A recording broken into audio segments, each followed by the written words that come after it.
Hello and welcome to the land of sleeping elephants, or better known as the Howgills.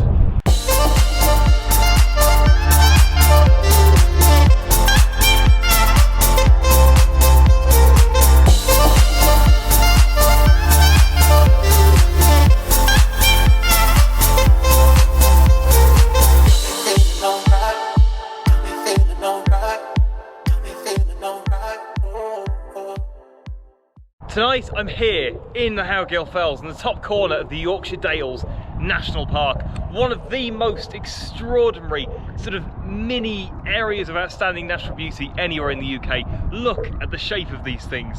They're extraordinary, and they truly are. Now, the fell I'm on tonight is actually called Blease Fell, which isn't particularly high, it's just over 400 metres. However, the reason I'm here is because this fell lines the valley with the M6 in it. That is junctions 38 to junctions 39 down there. And the reason I'm here is because I want a light trail photo all the way down that valley. I've been after this shot for a very long time now, and it just seemed like a really good opportunity. Come up, get in a wild camp in the Howgills, and also get that light trail down. And the skies are clear too, like last time, so who knows what shot we're going to get, but I think it should be pretty extraordinary. And like last time, I've also got Chico along for the ride too. We've got his sleeping bag, we've got his setup for the tent. It should be a brilliant evening.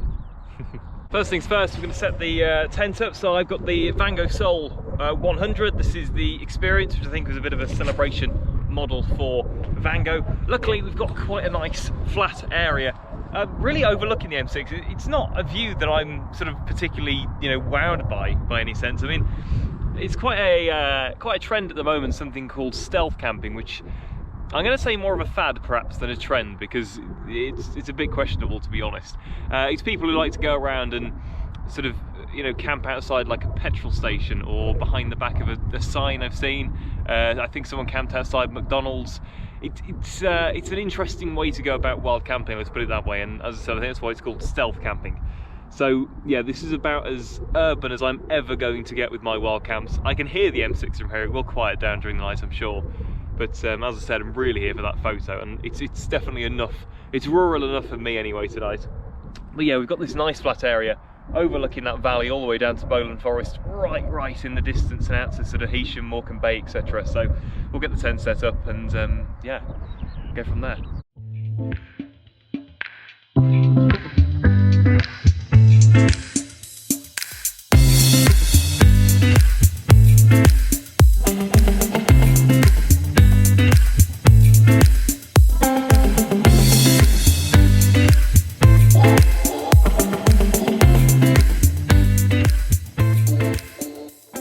That's us all set up for the evening. Chico looking around for something. What are you after? What are you after? He doesn't know. There you go, we're all set anyway for the evening. All warm, all sorted. Put the guy ropes out actually quite a bit, and there's not many on this tent. There's only 3 guy ropes altogether, 2 at the front and 1 at the back. Which when it's windy is slightly disconcerting, but this is a summer tent. The gusts tonight I think are about 16 miles an hour, which this will be fine with, even sat where it is, and we're relatively actually sheltered by the Lake District because we're quite close to that, so the worst of the wind will hit that. But yeah, it's always worth pitching your tent properly anyway.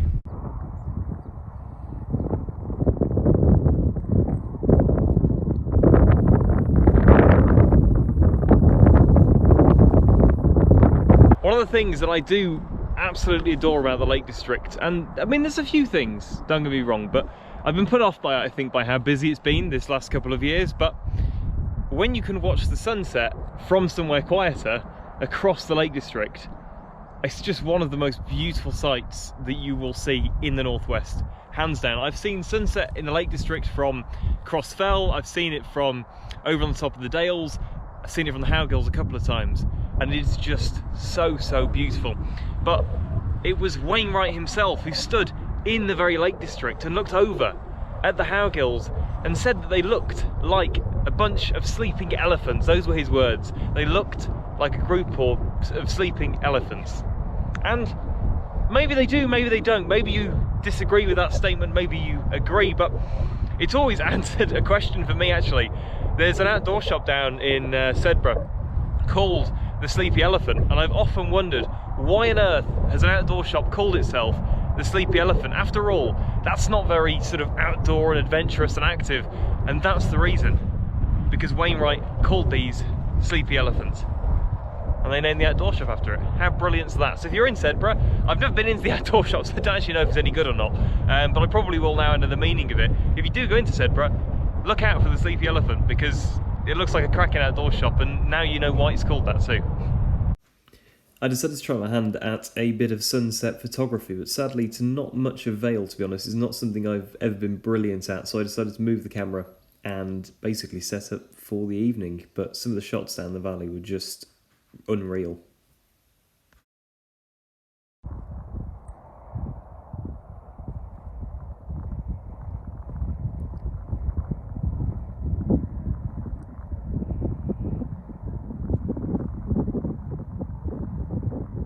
There we go, just the last few glimpses of light vanishing away in the distance over the mountains and the lakes, just over the eastern fells really is kind of what we're looking at. Obviously the Lake District split into a few different sections, but yeah, from the Howgills you're kind of looking at the eastern fells. But there, look at that, the sun just breaking through, that last bit of cloud just trying to prevail once more to show itself till it's gone. Whilst the camera was making that time lapse, I was actually setting up a different camera, my DSLR.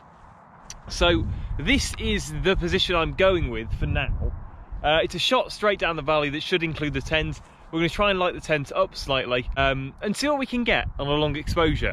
I'm not expecting anything major, just because I think trying to light the tent up to the same light level as what the lights are going to be doing down in the valley below is going to be a bit difficult.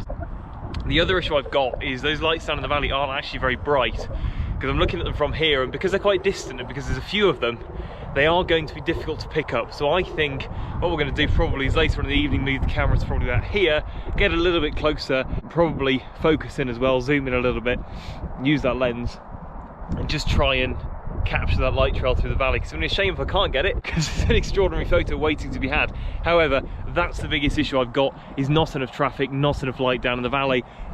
That road's already becoming quiet. I mean, it's the M6, there's always going to be lorries and things on it. Hoping that light's going to drop away relatively quickly. This stays with a moderate amount of traffic in, and we can get the shot. But for now, I'm going to warm my hands up and make a hot chocolate.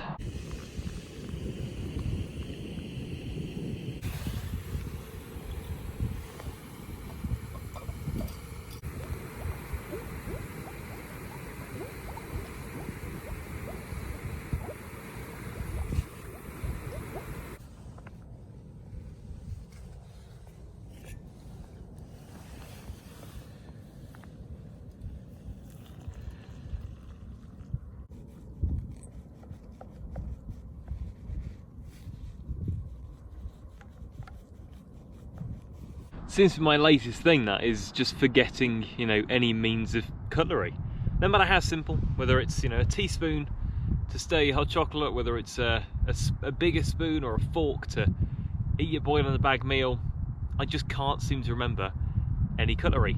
My hand's been burnt there. So, you know, you've got to improvise by using things like the stand to your jet boil. Although, yeah, you can really taste that jet boil stand. It really makes it, to be honest. Just watching the fiery skies over there. That is just, I don't want to say beautiful. I've said beautiful enough, but mesmerising to sit and to watch those fiery colours emerge over the Lake District mountains. And watch the M6 below. One of the most mundane things in the world suddenly made quite spectacular, because you're 400 metres above it on top of a fell watching it.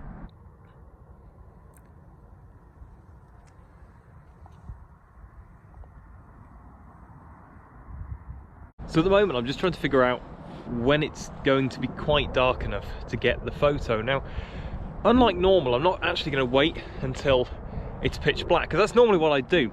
I'd wait till it was pitch black, get the photo, there'd be quite a bit of noise in it, I'd have to edit it all out, and you end up with an okay photo, but it's not exceptional. And also the M6 is quite busy at the moment. there's a lot of moving traffic on it. Now, the one thing I can do, and I have done this already, is turn up the aperture or down the aperture, depending on how you would think about it.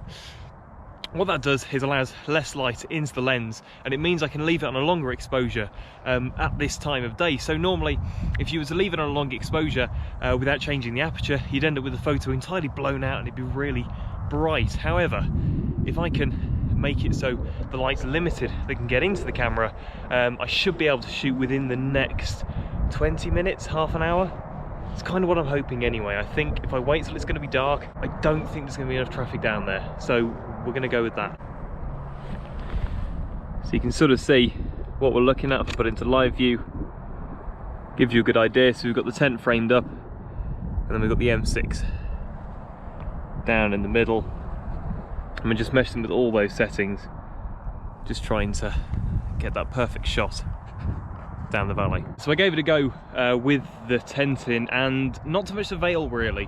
I was kind of too far away from those lights, and as I said, there's not that much light in the valley, so I'm really watching the vehicles come down and trying to make opportunity. I've now used my lens a bit to zoom in and get a bit closer to the motorway, so I'm hoping to get a shot that way.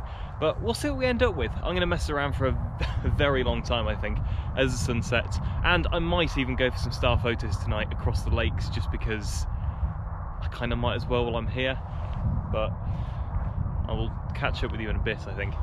This is going to require all my time, attention, and limited skill. As the sun continued to set, it got darker and darker, and those lights in the valley got brighter and brighter. In fact, watching the M6 really did become quite a treat, and the photos came out quite well.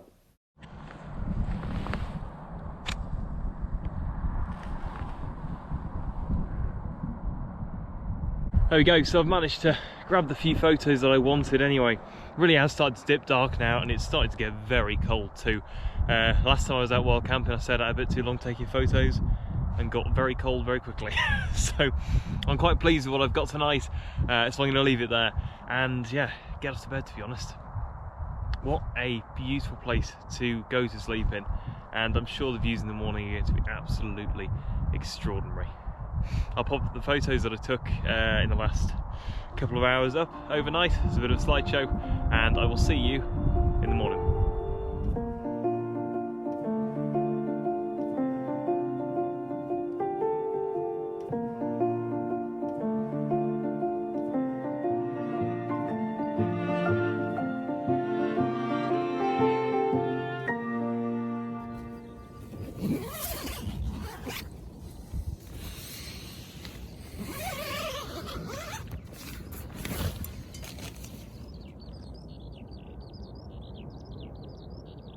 Good morning after a quite a good night's sleep, actually.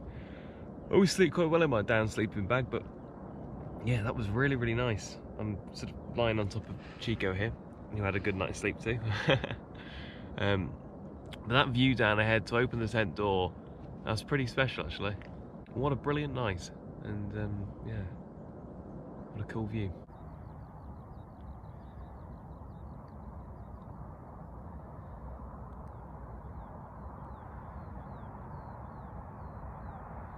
So what we're going to do now is get ourselves packed up and down. I've done a bit of droning around this morning, done a bit of flying, so got some cool drone shots, which I'm sure you'll probably have seen by this point in the video anyway.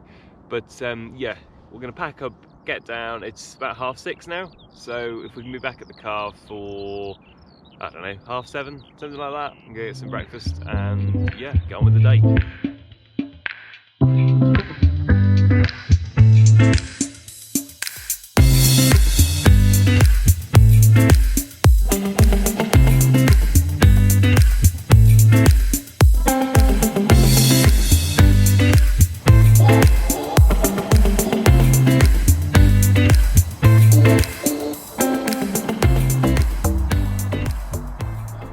There we go, so we're all packed away, left no trace, absolutely nothing left behind. That's so key.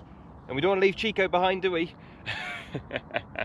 But it's been a really, really, really good wild camp, and I'm so glad that I came up here to do it. I mean, I've been on Blease a couple of times now and often looked down and thought, oh, that would be such a good view to wake up to. And equally, I've driven this junction. I've driven junction 38 to 39 through the Howgills and looked at Blease Fell dead ahead of you when you turn that corner, and just thought, oh, what a place that would be.